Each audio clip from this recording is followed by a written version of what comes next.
Hello friend, today हम discuss that how to use function. हमें क्या करना है, फंक्शन का बेसिकली यूज करके प्राइम नंबर का एक प्रोग्राम यहाँ पे डिजाइन करना है। जावा एप्लीकेशन में कैसे करना है, इसके बारे में हम यहाँ पे स्टेप बाय स्टेप डिस्कस करेंगे। अगर आपने हमारा चैनल सब्सक्राइब नहीं किया है तो प्लीज लाइक एंड सब्सक्राइब कीजिएगा। तो हम यहाँ पे आप देखेंगे, अगर सबसे पहले आपको ये देखना है प्राइम नंबर क्या होते हैं। ऐसे नंबर जिनका ओनली टू फैक्टर्स होते हैं, जैसे या तो 37 अगर आपने नंबर यहाँ पे कंसीडर किया है तो 37 में यहाँ पे 1 से डिविजिबल है और 37 से, देन इस पर्टिकुलर नंबर को हम क्या बोलते हैं, प्राइम नंबर। तो हम यहाँ पे क्या लॉजिक अप्लाई करेंगे, यहाँ पे हम क्या करेंगे, एक नंबर कंसीडर करेंगे जिसका नेम हम यहाँ पे वैल्यू रहेगी 37। अब इस पर्टिकुलर 37 वैल्यू को हम क्या करेंगे, इसके दोनों फैक्टर को यहाँ पे छोड़ देंगे। तो सबसे पहले हम क्या करेंगे, 37 को 2 से इस पर्टिकुलर नंबर के हाफ तक ईच नंबर से हम यहाँ पे डिवाइड करेंगे, क्योंकि यहाँ पे कोई भी एक नंबर है, उस पर्टिकुलर नंबर अपने हाफ से एक्स्ट्रा कोई भी अन्य वैल्यू से वो डिविजिबल नहीं होता है। इसलिए हम यहाँ पे क्या करेंगे, 37 को उसके हाफ तक के हर एक नंबर से डिवाइड करेंगे। अगर ये पर्टिकुलर नंबर किसी भी नंबर से डिवाइड नहीं हो जाता है तो इस पर्टिकुलर नंबर को हम बोलेंगे प्राइम नंबर। तो कैसे करना है इसके बारे में हम डिस्कस करेंगे। तो सबसे पहले हम इसको फंक्शन के थ्रू करना है। तो यहाँ पे सबसे पहले आपको एक वाइड टाइप का एक फंक्शन डिक्लेयर करना पड़ेगा यहाँ पे, जिसका नाम हम यहाँ पे डिफाइन कर सकते हैं प्राइम। प्राइम टाइप का हमने यहाँ पे एक फंक्शन क्रिएट किया। अब इस पर्टिकुलर फंक्शन में आपको क्या करना है, एक पैरामीटर्स की रिक्वायरमेंट होगी, तो हम यहाँ पे एक नंबर पास कर दिए। जैसे हमने नंबर पास किया, अब इस पर्टिकुलर फंक्शन के इनसाइड हमको क्या करना है, कोड डिजाइन करना है। तो कैसे करना है, तो सबसे पहले यहाँ पे आपको यहाँ पे एक टेम्परेरी वेरिएबल की रिक्वायरमेंट होगी। तो हमने यहाँ पे टेम्प एक वेरिएबल डिफाइन किया, जिसकी इनिशियल वैल्यू हमने यहाँ पे 0 सेट कर दिया। अब आपको यहाँ पे क्या करना है, यहाँ पे एक फैक्टर की जरूरत होगी। तो यहाँ पे हमने डिफाइन कर दिया f इज इक्वल टू यहाँ पे 2। यहाँ पे प्राइम फैक्टर आपको क्या स्टार्ट होता है, 2 से। तो यहाँ पे f इज इक्वल टू 2। इस तरीके से हमने दो वेरिएबल यहाँ पे यूज किए। अब हमें क्या करना है, कि वाइल लूप अप्लाई करना है। वाइल लूप में हम इनसाइड आपको क्या डिफाइन करना है, यहाँ आपको डिफाइन करना है f जो आपका फैक्टर है, अगर ये स्मॉलर या इक्वल होता है जो भी आपने नंबर पास किया उस नंबर के हाफ तक, कोई भी नंबर आपके हाफ से ज्यादा डिविजिबल नहीं होता है, तो यहाँ पे हम क्या करेंगे, f less than is equal to number divide by 2। इस तरीके से यहाँ पे पास कर देंगे। अब इस पर्टिकुलर नंबर को यहाँ पे फैक्टर चेक करेंगे, क्या ये पर्टिकुलर नंबर डिविजिबल है। तो सबसे पहले हमें क्या करना है, जो आपका ये पर्टिकुलर नंबर है, ये पर्टिकुलर नंबर को हम डिवाइड करेंगे यहाँ पे f से। अगर ये पर्टिकुलर नंबर डिविजिबल है देन ये नंबर क्या है, प्राइम नहीं है। अगर ये नंबर को डिवाइड करने पे रिमाइंडर यहाँ पे डबल इक्वल यहाँ पे अगर 0 आ जाता है, मतलब ये नंबर डिवाइड हो जाएगा, तो रिमाइंडर आपका क्या होगा, 0।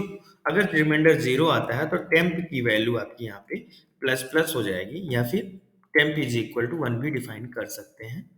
अगर ऐसा होता है देन हम यहाँ पे ब्रेक, यहाँ पे इस पर्टिकुलर लूप से बाहर आ जाएंगे। जैसे लूप से बाहर आते हैं, यहाँ पे f की वैल्यू को हम यहाँ पे इंक्रीमेंट कर दे रहे हैं, तो 1 वैल्यू यहाँ पे इंक्रीमेंट। इस तरीके से हम यहाँ पे क्या करेंगे, टेम्प वेरिएबल के थ्रू हम यहाँ पे इस पर्टिकुलर नंबर के ईच फैक्टर से डिवाइड करके उस पर्टिकुलर नंबर को चेक करेंगे, उसकी डिविजिबिलिटी। अगर ये पर्टिकुलर नंबर डिवाइड हो जाता है देन टेम्प की वैल्यू 1 हो जाएगी। अगर सपोज टेम्प की वैल्यू 1 है तो ये नंबर प्राइम नहीं है। अगर टेम्प की वैल्यू 0 ही रहती है देन एक पर्टिकुलर नंबर को हम क्या बोलेंगे, प्राइम नंबर। तो ये नंबर यहाँ पे हमने डिवाइड किया। तो मान लीजिए अगर नंबर आपने 37 डिवाइड किया, तो 37 को हम 2 से डिवाइड करेंगे, 3 से, 4 से, 5 से, ऐसे डैट डैट डैश 18 तक के हर एक नंबर से डिवाइड करेंगे। तो यहाँ पे 37 आपका जो पर्टिकुलर नंबर है वो डिविजिबल नहीं होगा। देन इस पर्टिकुलर नंबर को हम क्या बोलेंगे, प्राइम नंबर। तो यहाँ पे आपको इफ कंडीशन अप्लाई करना है। इस कंडीशन में आपको यहाँ पे क्या डिफाइन करना है, अगर जो आपने टेम्परेरी वेरिएबल लिया है वो पर्टिकुलर इक्वल हो जाता है 0 के, टेम्प की वैल्यू क्या हो जाती है आपकी, जो टेम्परेरी वेरिएबल है वो अगर 0 की इक्वल हो जाता है, एंड एंड जो आपका यहाँ पे नंबर है, ये नंबर क्या होता है, नंबर यहाँ पे नॉट इक्वल, नंबर क्या है, नॉट इक्वल 1। जो नंबर है वो 1 नहीं होता है, देन ये नंबर को हम क्या बोलेंगे, प्राइम नंबर। मतलब कहने का मतलब नंबर की वैल्यू 1 ना हो और टेम्प की वैल्यू अगर 0 होती है, तो इस पर्टिकुलर नंबर को हम यहाँ पे प्रिंट करेंगे सिस्टम डॉट आउट डॉट यहाँ पे print L N function use करके हम यहाँ पे एक मैसेज पास कर देंगे प्राइम नंबर। यहाँ पे क्या पास कर देंगे? Prime number. अगर ऐसा नहीं होता है देन हम यहाँ पे एल्स पार्ट एग्जीक्यूट करेंगे और एल्स पार्ट में हम यहाँ पे एक मैसेज दे देंगे सिस्टम डॉट आउट डॉट यहाँ पे प्रिंट एल एन यहाँ पे, और यहाँ पे हम मैसेज दे देंगे not prime number, not prime number. इस तरीके से इस पर्टिकुलर प्रोग्राम को आपको डिजाइन करना है। जैसे ये पर्टिकुलर फंक्शन आपका कंप्लीट हो जाता है देन इस पर्टिकुलर फंक्शन को कॉल करना है। तो कॉलिंग करने के लिए आपको यहाँ पे क्या करना होगा? कॉलिंग करने के लिए सबसे पहले पब्लिश स्टैटिक वॉइड में आना है और यहाँ पे इस पर्टिकुलर क्लास का ऑब्जेक्ट आपको सबसे पहले क्रिएट करना है। तो इस पर्टिकुलर क्लास का अगर आप ऑब्जेक्ट क्रिएट करते हैं तो कैसे करना है?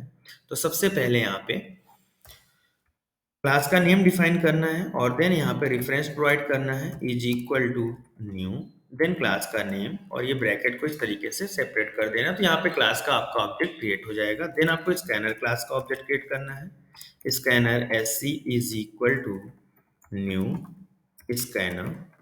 इस तरीके से स्कैनर का ऑब्जेक्ट क्रिएट करेंगे और यहाँ पे आपको डिफाइन करना है सिस्टम डॉट इन। इस तरीके से हमने यहाँ पे स्कैनर क्लास का एक ऑब्जेक्ट क्रिएट कर लिया। ऑब्जेक्ट क्रिएट करने के बाद आप स्कैनर के लिए एक पैकेज यहाँ पे पास कर दीजिएगा। अब आपको यहाँ पे क्या करना है? एक मैसेज पास करना है सिस्टम डॉट आउट डॉट यहाँ पे प्रिंट एल एन। यहाँ पे एक मैसेज में आपको पास करना है एंटर दी नंबर। आपको क्या लिखना है? Enter the number. यहाँ पे एक मैसेज पास कर देना है। जैसे आप मैसेज पास करते हैं देन आपको यहाँ पे लिखना है int number is equal to S C dot next I N T. इस तरीके से यहाँ पे एक नंबर आपको पास कर देना है। जैसे आप ये नंबर पास कर देते हैं देन अब आपने जो ऑब्जेक्ट यहाँ पे क्रिएट किया है ओबीजे डॉट यहाँ पे प्राइम, इसके थ्रू यहाँ पे ये पर्टिकुलर फंक्शन को कॉल कर लेंगे। तो हमने क्या किया? जैसे ये पर्टिकुलर प्रोग्राम आपका एग्जीक्यूट होगा सबसे पहले आपका मेन फंक्शन एग्जीक्यूट होगा। आफ्टर दैट आपका क्या होगा? यहाँ पे प्राइम, यहाँ पे जो आपने यहाँ पे प्राइम क्लास का ऑब्जेक्ट क्रिएट किया है ऑब्जेक्ट क्रिएट हो जाएगा। देन यहाँ पे स्कैनर क्लास का ऑब्जेक्ट क्रिएट हो जाएगा। देन आपको एक मैसेज यहाँ पे इनपुट करना होगा एंटर दी नंबर। आपने यहाँ पे सपोज नंबर अगर आपने यहाँ पे 37 पास किया तो यहाँ पे ऑब्जेक्ट डॉट प्राइम के थ्रू ये पर्टिकुलर नंबर इस पर्टिकुलर फंक्शन में यहाँ पे पास हो जाएगा जो आपने यहाँ पे फंक्शन क्रिएट किया है। इस फंक्शन के थ्रू अब आपका क्या करेगा? यहाँ पे सबसे पहले टेम्परेरी वेरिएबल की वैल्यू को हमने यहाँ पे 0 कंसीडर किया है। देन f की वैल्यू 2 है। Then f less than equal to number के हाफ तक यहाँ पे लूप एग्जीक्यूट होगा और यहाँ पे हर एक नंबर से यहाँ पे डिविजिबिलिटी चेक करेंगे। अगर पर्टिकुलर नंबर डिविजिबल हो जाता है देन हम ब्रेक हो जाएंगे और टेम की वैल्यू 1 हो जाएगी। अगर टेम की वैल्यू 1 होती है तो नंबर आपका नॉट प्राइम प्रिंट होगा। अगर टेम की वैल्यू आपका 0 रहता है देन नंबर आपके यहाँ पे प्राइम नंबर प्रिंट होगा। इस तरीके से इस पर्टिकुलर प्रोग्राम को आपको यहाँ पे जावा एप्लीकेशन में डिजाइन करना है। हमने यहाँ पे step by step all procedure आपको यहाँ पे समझाया हुआ है। इस तरीके से इस पर्टिकुलर प्रोग्राम को आपको डिजाइन करना था, इसके बारे में हमने स्टेप बाय स्टेप डिस्कस किया। अब इस पर्टिकुलर प्रोग्राम को रन करने के लिए राइट क्लिक यहाँ पे, जब यहाँ पे इस पर्टिकुलर प्रोग्राम को रन करेंगे तो सबसे पहले यहाँ पे आपको एक नंबर पास करना होगा। तो हमने यहाँ पे नंबर अगर 37 पास किया तो यहाँ पे स्क्रीन पे आपको मैसेज हो जाएगा प्राइम नंबर। इस तरीके से इस पर्टिकुलर प्रोग्राम को आपको यहाँ पे जावा एप्लीकेशन में डिजाइन करना है। अगर आपको वीडियो अच्छा लगा हो प्लीज लाइक एंड सब्सक्राइब कीजिएगा और शेयर भी कीजिएगा। Thank you.